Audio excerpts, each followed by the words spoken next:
Will TV survive? That is the big question on the minds of everybody in my industry right now. I'm going to address that in a moment, but first I want to give you some context for the question and the answers to it. I just got back from a very successful World Congress of Science and Factual Producers in Rio de Janeiro.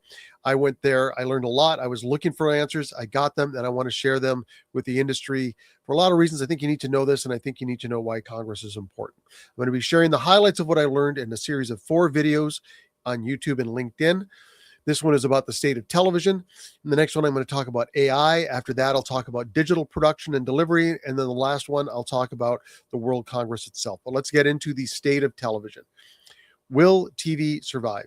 It really means on what you mean by TV. Certainly, old school cable providers are not well and they're on the ropes, and everybody is feeling it. I said to one colleague at Congress after talking to several people that it's like Casablanca here.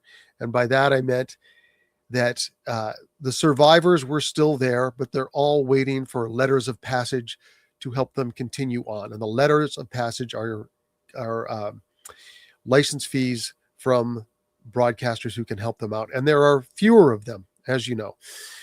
More and more content, though, is coming from small producers who are putting it on YouTube. Now, does that count as TV? We're going to deal with that when we do the digital one in another post. So the real question is, who is paying for the programming? On YouTube, just going to mention this briefly, it's the producers who are making money from advertisers and other sources. We'll deal with that in the digital one. Right now, for traditional producers, it is the public broadcasters. The public broadcasters are the pillars of commissioning right now. They're the sources of funding, while many others have gone under. Why does this matter to you if you're a viewer who questions why you should spend money on public broadcasting? Because they are the ones commissioning high quality storytelling on stories that matter to our world, particularly in the science world. There's a lot of craftsmanship that goes into this. And because we've lost the other ones, viewers are getting less choice and less quality. We need our public broadcasters to fund big stories that matter to all of us and fund them and giving the money to people who can tell the stories well. The public broadcasters are moving online, which helps, as they should be. And they are the ones who are actually keeping us in. They're part of the solution. So big props to the public broadcasters. They are not alone. National Geographic is still a big force out there on the buzzies. The end of the day, the end of the session when they award the awards for the best shows, Nat Geo took home a bunch of them. People were joking at how much Charlie Parsons was up there. They're looking for some commissions, big, splashy, big budget ones for Disney Plus, 2 or 3 a year.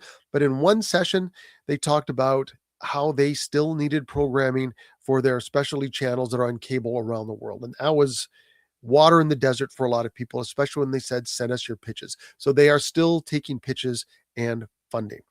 What does this mean for producers? Develop your relationships with and pitches for the public broadcasters. They're commissioning, and also they're less likely to go out of business. Recently, I talked to one colleague of mine who had a commission. He won, and one of the people who commissioned him was going bankrupt, and he was not sure he'd get his money out.